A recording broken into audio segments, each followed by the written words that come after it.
Hey everybody, Jason Burmis here and Right on Cue. As I predicted over a week ago, as soon as ISIS was running wild again and the media had told us that if we withdrew from the border on Syria, not only would the Kurds be slaughtered, but ISIS would run wild and rampant. Well, I said that's just stage one, because we haven't seen a really great beheading video in a while. We haven't seen that social media ISIS that was used to be the Al-Qaeda 2.0, and then, of course, we'll ally with Al-Qaeda in Syria against them. But that's a non-issue, right? So now we got the new hip social media app twist with TikTok. And I hate TikTok. It's awful. It's awful like most social media apps. That's why I don't really have an Instagram account. It's by accident. I never posted there. I barely use my Facebook. There is no Snapchat with Jason Burmis, but TikTok brings back the beheadings. That's right. Oh, and it's sparking a frantic battle to delete the accounts. So if you don't know what TikTok is, it's this app where it allows you to like dance and sing along to like licensed music that's big. You know, Matt Lauer made his big social media comeback with his daughter on TikTok. And of course, now that ISIS has to be feared once again, now that we're not being tough enough in Syria, TikTok is the app that they're using to show and popularize these beheading videos. Now, as I predicted and told you, and if you watch Running Wild and The Great Escape here, you'll know that I was saying, well, we haven't seen these beheading videos, but here's the problem. They're a joke. They're terrible.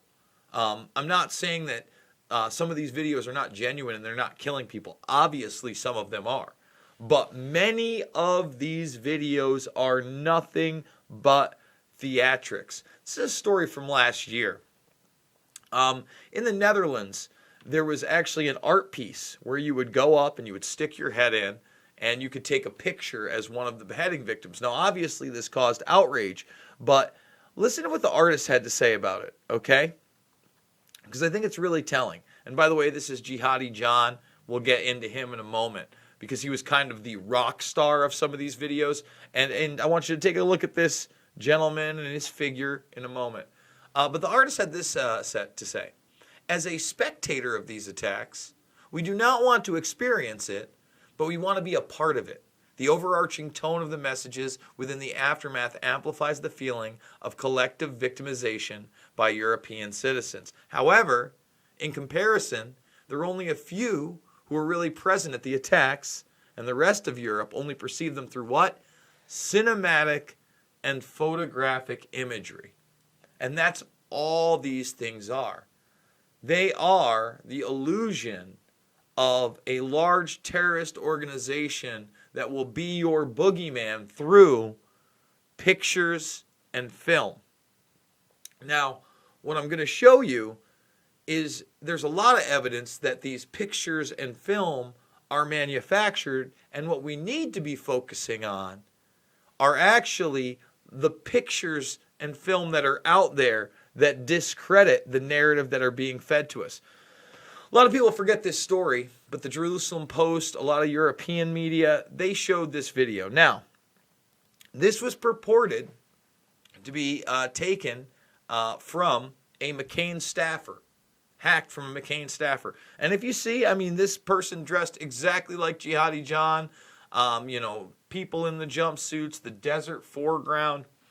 There's some people that have done shot-by-shot comparisons on which video they think this is and that they think it's genuine. Well, a lot of people don't understand that John McCain actually did respond to this via Twitter when he was alive.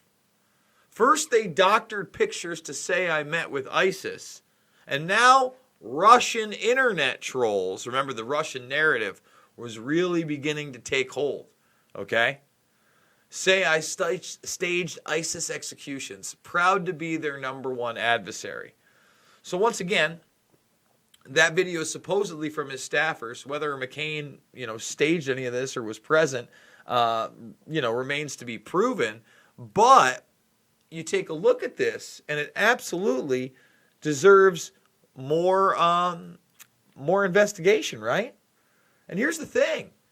These photographs with him with al-Baghdadi and other rebels who's really ISIS, well, guess what? They're real.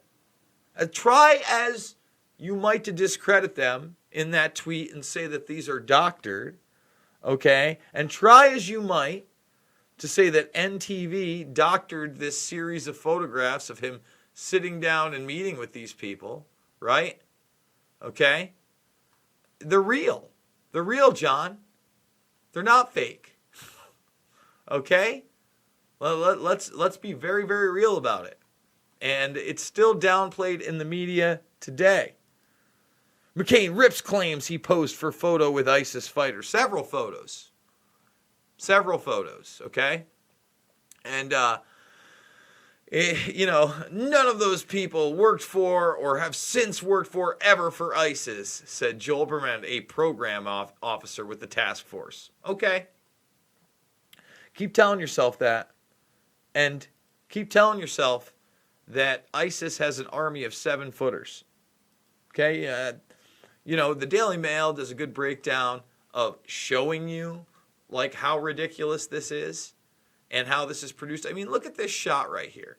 That doesn't scream of a green screen to you. And, Fox News, I'm not the biggest fan, but I'm not the biggest fan of CNN or MSNBC or any of these mainstream outlets. But every once in a while, you do get a bit of truth. Let's see what they had to say about this. Fox News, take a look at this photo on your screen. Brand new details about, these are, compilation photos from that horrifying video believed to show the beheading of those 21 Egyptian Christians. Well, it may be fake. Experts analyzing this video now telling Fox News they noticed several telltale signs. And take a close look at it. In this shot, the black-clad killers all appear to be well over 7 feet tall. This means the video was most likely shot on a green screen, similar to what weather people use with their weather maps and edited later. So again, looks like it was shot on a green screen. You have these giants. You have this being filmed.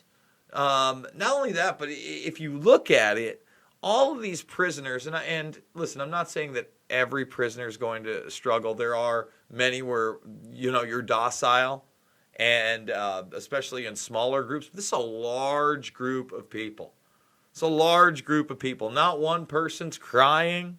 Not one person's getting ready to run away, puking, before the actual violent acts take place, and then these guys look like they're 7 feet tall. Come on. Start asking your questions. If this one's manufactured, and there's a video here, which looks like a studio, which is claimed to be hacked from McCain's office, or one of his staffers, and McCain denies it in a tweet, in the same breath denies he took pictures with ISIS fighters when those pictures are real. What's really going on? And right on cue again, let me say it again. They told us that ISIS would escape if we withdrew from Syria. And then lo and behold, not only did ISIS escape, but less than 24 hours later, we had video footage of it around the globe. No video footage of Epstein's cell or that wing of the MCC. But when they want to sell you a narrative, they will. And when they want to sell you fear, they'll rebrand it with new beheading videos. And they'll put it on the latest social media app. And I haven't seen these. I'm not saying that the people in these videos aren't having their heads cut off. The people that are behind ISIS, don't get me wrong, they are brutal killers. They are ruthless. They're just not the people you think they are. The people funding these people, the people giving them Chevy trucks and AK-47s, they are brutal murderers. Believe that hype. Believe that hype. And they know how to instill fear so that you continue to back wars of aggression in the Middle East where our brothers and sisters die, and the military-industrial complex enriches itself with profits beyond the imagination as we militarily dominate that region of the world on behalf of a new world order, a U.S., Saudi, Israeli, Anglo-American, really European alliance in that area. Those are the facts. Folks, I'm a documentary filmmaker. All my movies free right here on this channel. Loose Change, Final Cut, Fabled Enemies, Invisible Empire, A New World Order Defined, and Shade the Motion Picture. Make sure you thumbs this video up if you enjoyed it. Please subscribe if you're not a member of the Burmese Brigade. We're doing it 3, 4, 5, 6, 7 times a day here. And like I said, it's not just me making predictions about things like ISIS beheading videos. We're going over new technology. We're talking about whistleblowers. John Fitch and I are doing a weekly mixed martial mindset podcast where we talk about not only politics but combat sports. I do interviews with great people like the Jackman brothers, and I'm going to be having Peter Dale Scott on today, hopefully at 11 a.m. Eastern Time. I do it with your help. $5, $10, $15. It means the world to me. There is no Patreon. There is no Subscribe Star. They don't let me have subscribers here. They won't let me integrate a Teespring store yet. So I'm really doing this with your help. So if you'd like and you like all my content, which is free, please consider giving to my GoFundMe. I love you guys, and I will see you on the flip side.